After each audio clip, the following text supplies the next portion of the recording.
in a quiet village nestled against a gentle hillside, where the wind moved slowly through tall grass and mornings arrived wrapped in mist.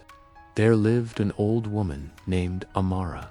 Her cottage was small, built of worn stone and patched wood, with a narrow chimney that puffed thin ribbons of smoke into the sky. Her back was bent from decades of work, and her hands were lined with deep wrinkles that told stories of seasons long past. Yet anyone who looked into her eyes could see something rare and luminous, a kindness so steady and expansive that it seemed to soften the very air around her. Behind her cottage stretched a modest garden. It was not grand, but it was alive. Rows of herbs released their fragrance in the sun.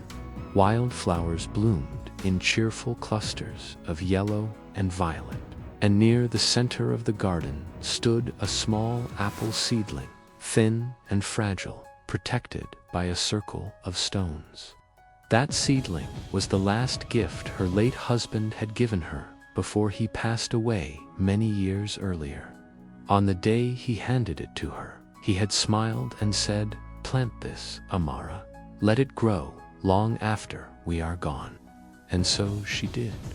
Every morning, without fail, Amara stepped into her garden with a watering can in hand. She knelt beside the young tree and poured water carefully at its roots. She cleared away weeds, adjusted the stones that shielded it from wandering goats, and tied soft cloth strips to its slender trunk when the wind grew strong. Sometimes she would rest her palm gently against its bark and whisper, "Grow strong, my little one. Give fruit to those who come after me." The neighbors often shook their heads when they passed by. "Amara," they would call out, "why work so hard for something you may never see? You're too old to watch that tree bear fruit." She would straighten slowly, brush the soil from her skirt, and smile, not with defensiveness, but with quiet certainty. "The best trees," she would reply, "are grown for hands we will never shake." The years unfolded like pages in a well-worn book. Summers came heavy with heat, pressing down on the fields until the air shimmered. Loud autumn winds stripped leaves from branches and sent them dancing across the dirt paths. Winters settled in long and lonely, frosting the garden with silver and testing the endurance of every living thing. Through it all, Amara tended her apple tree. The tree grew taller, its trunk thickened, and its branches stretched confidently toward the sky. It offered shade in the warmer months, and birds began to nest among its limbs. Yet season after season, it bore no fruit. Still, Amara cared for it. Children from the village often wandered near her garden after finishing their chores. They were drawn by the promise of stories and the warm smell of fresh cookies drifting from her kitchen. Amara welcomed them with laughter. She would gather them beneath the apple tree, spreading an old quilt over the grass, and tell tales of faraway lands, brave travelers, and simple acts of courage that changed entire lives. Sometimes she would look up at the broad, empty branches above them and say, "One day, this tree will give you the sweetest apples you've ever tasted." The children would giggle. To them, it was just another charming story from the old woman with gentle eyes. They could not imagine waiting years for something that might never come, but Amara could. Then one spring morning, something changed. The sun rose, casting gold across the hillside, but Amara did not step outside with her watering can. The door of her cottage remained closed. Concerned neighbors knocked softly before entering. Inside, they found her lying peacefully in her bed, her face calm, her hands still loosely holding the small metal watering can she had carried almost every day for years. She had passed quietly in her sleep, The village gathered beneath the apple tree, grief settling over them like a slow rain. They decided to bury her there, under the shade she had nurtured so faithfully. They placed a simple stone at the foot of the tree.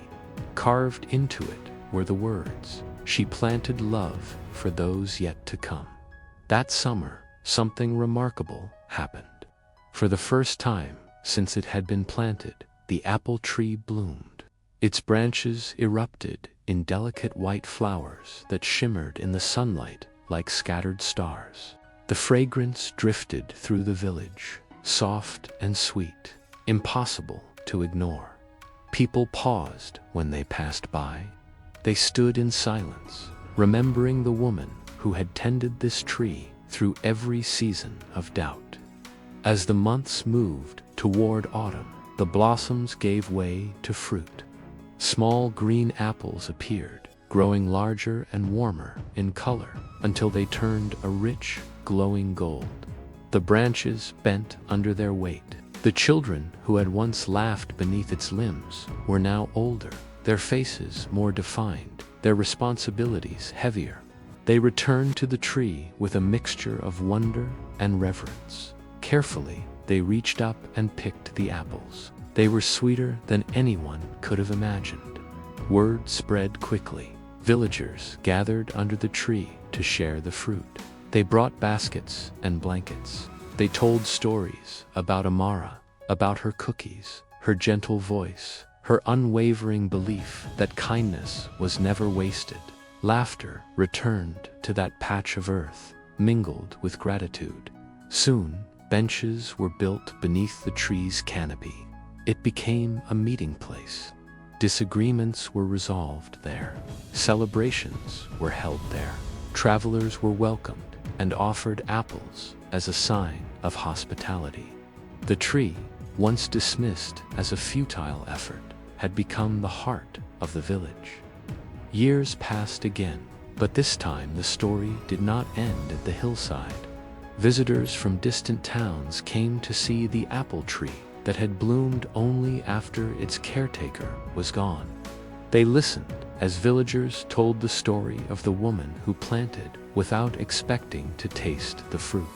Many of them carried home a few apples, saving the seeds carefully. Those seeds were planted in new soil in villages far beyond the original hillside. And as the trees grew, so did the story.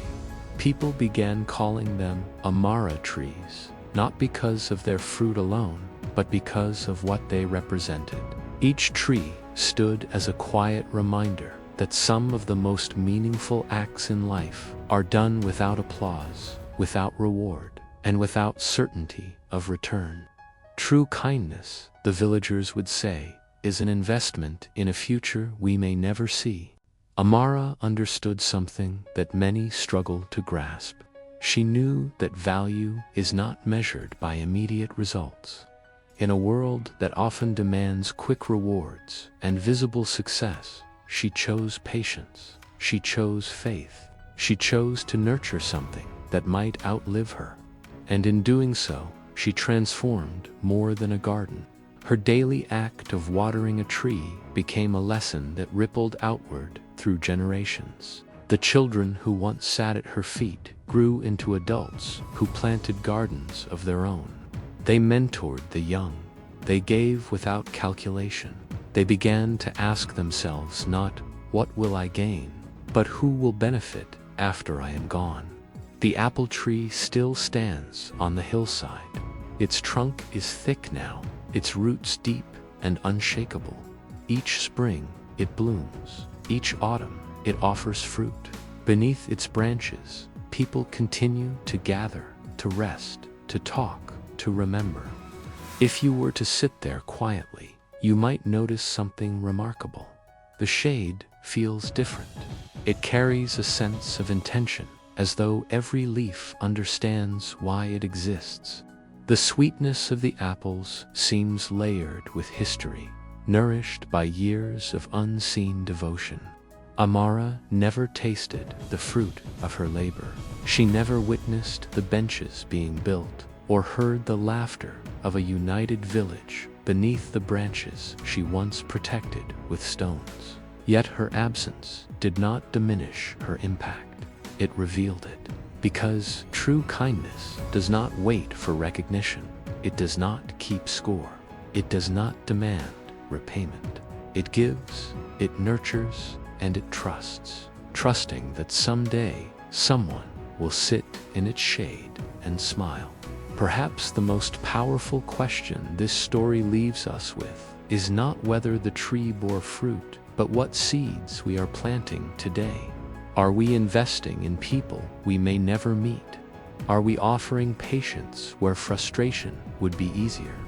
Are we choosing to build something that might only fully bloom after we are gone? In every village, in every community, there is room for an apple tree. There is room for someone willing to water it faithfully, even when others doubt. The harvest may take years. It may even arrive in another generation, but it will come. And when it does, it will carry the quiet, enduring sweetness of a life lived not for applause, but for love. And don't forget to like, share, and subscribe for more heartwarming English stories only on English Life Tales. Plant kindness, even if you'll never see it bloom.